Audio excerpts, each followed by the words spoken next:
Hello guys, free fire ইতিহাসে এমন কিছু ইভেন্ট রয়েছে যে ইভেন্টগুলোতে ডায়মন্ড খরচ হয়েছে ভয়ঙ্কর ভাবে। প্রত্যেকটা ইভেন্টের পিছনে একজন প্লেয়ারের হাজার হাজার ডায়মন্ড উড়ে গেছে। বলতে কি পারবা কোন কোন ইভেন্ট ছিল সেগুলো, আর এই ইভেন্টগুলো এতটা ব্যয়বহুল কেন হয়ে উঠেছিল এটা কি তোমরা জানো? আজকের ভিডিওতে আমি তোমাদের ফ্রি ফায়ার ইতিহাসে আসা টপ 10টি ব্যয়বহুল ইভেন্ট সম্পর্কে জানাবো, যেগুলো সম্পর্কে নতুন প্লেয়াররা জানেই না। অলরাইট, আমাদের লিস্টে 10 নম্বরে যে ইভেন্টটা আছে এটার নামটা কিন্তু হচ্ছে ইভোভল্ট ওয়েব ইভেন্ট। বর্তমানে ইভোভল্ট ইভেন্টটা রিংডল ইভেন্টের মাধ্যমে আসলেও 2023 সালে ফার্স্ট টাইম যখন ইভোভল্ট ইভেন্টটা আসে সেটা কিন্তু আসলে একটা ওয়েব ইভেন্টের মাধ্যমে। এই ইভেন্টটা কিন্তু গেনা ফ্রি ফায়ার খুব বেশি দিন রানিং করতে পারে নাই, 1 থেকে 2 বার দেওয়ার পর গেনা ফ্রি ফায়ার কিন্তু অতিরিক্ত পরিমাণ হেটের কারণে এই ইভেন্টটা কিন্তু না দিতে বাধ্য হয়। কারণ 2023 সালের আগে যদি কোনো ইভোকান রিটার্ন করতো বা নতুন কোনো ইভোকানের ইভেন্ট দেওয়া হতো, তখন তারা কিন্তু আমাদের ইভোকানের ইভেন্টের জন্য এমন একটি ফ্যাটি লিমিট কিন্তু ডিজাইন করতো, যে ফ্যাটি লিমিটে মাত্র আমাদের 1000 থেকে 1100 ডায়মন্ড খরচ করলে আমরা ফ্যাটি লিমিটে থাকা যে ইভোকানটা রয়েছে সেটা কিন্তু বের করে নিতে পারতো। তবে বিপত্তি ঘটে 2023 সালে যখন আমাদের ইভোভল্ট ইভেন্টটা আসে। এই ইভেন্টে কিন্তু 1 রেট স্পিন করতে কিন্তু 20 ডায়মন্ডের প্রয়োজন হয়, আর 10 রেট স্পিন করতে কিন্তু মোটামুটি 100 ডায়মন্ডের প্রয়োজন হয়। আর এই ইভেন্টে কিন্তু সর্বোচ্চ 50টা স্পিন করলে কিন্তু একটা ইভোকান পাওয়া যায়। যদি কেউ 20 স্পিন করতো তাহলে কিন্তু সর্বোচ্চ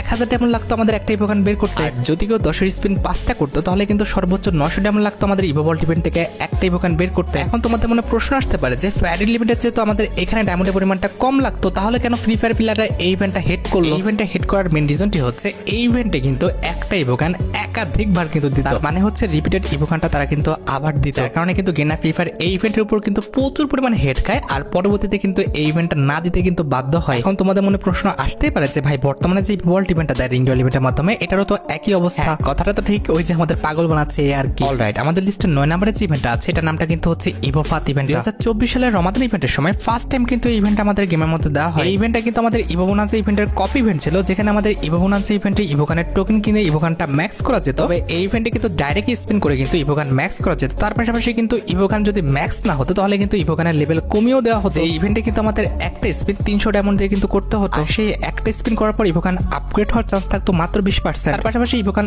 আপগ্রেড হবে না কিংবা ইভোকানের লেভেল কমবেও না এমন চান্স থাকতো মাত্র 65%। এছাড়া ইভোকান ডিসআপগ্রেড অর্থাৎ ইভোকানের লেভেল কমে যাবে এমনটা চান্স থাকতো মাত্র 15%। এই ইভেন্ট থেকে কিন্তু অনেকে 1000 থেকে 2000 ডায়মন্ড খরচ করে কিন্তু ইভোকান ম্যাক্সও করে ফেলছে, আবার অনেকে কিন্তু ম্যাক্সের আশেপাশে থেকে কিন্তু ইভোকানের লেভেল 1 লেভেলে নামায় নিয়ে আসছে। এই ইভেন্টটা যে কোনো ফ্রি ফায়ার প্লেয়ারের জন্য কিন্তু একটি আকর্ষণীয় একটি ইভেন্ট ছিল। তবে কথা হচ্ছে ভাই যখন ইভোকানের লেভেল কমে যেত তখন কিন্তু কারোই মাথা ঠিক থাকতো না। সেই সময় একটা ইভোকান ম্যাক্স করতে সবাই কিন্তু এই ইভেন্টের উপর হুমড়ি খেয়ে পড়েছিল। যাদের লাক ভালো তারা কিন্তু একদম কম ডায়মন্ডে কিন্তু আমাদের ইভোকান ম্যাক্স করে নিয়ে চলে গেছে, আর যাদের ভাই লাক ভালো না তারা কিন্তু ম্যাক্সের আশেপাশে থেকে কিন্তু ইভোকানের লেভেল 1-2 লেভেলে নামায় নিয়ে আসছে। তোমরা কারা কারা ইভোফাত ইভেন্টে স্পিন করেছিলে, কাদের ইভোকানটা ম্যাক্স হয়েছে আর কাদের ইভোকানটা ম্যাক্স থেকে আমাদের ডিসআপগ্রেড হয়ে গেছে সেটা কিন্তু অবশ্যই কমেন্ট সেকশনে জানিও। অলরাইট, আমাদের লিস্টের 8 নম্বরে যে ইভেন্ট আছে এটা হচ্ছে লুমিনাস বানি বান্ডেলের লাকি ড্র ইভেন্ট। 2024 সালে আমাদের রমাদান ইভেন্টটা চলাকালীন অবস্থায় আমাদের লুমিনাস বানি বান্ডেলের যে লাকি ড্র ইভেন্ট আছে এটা কিন্তু আমাদের গেমের মধ্যে দেওয়া হয়। এটাই কিন্তু আমাদের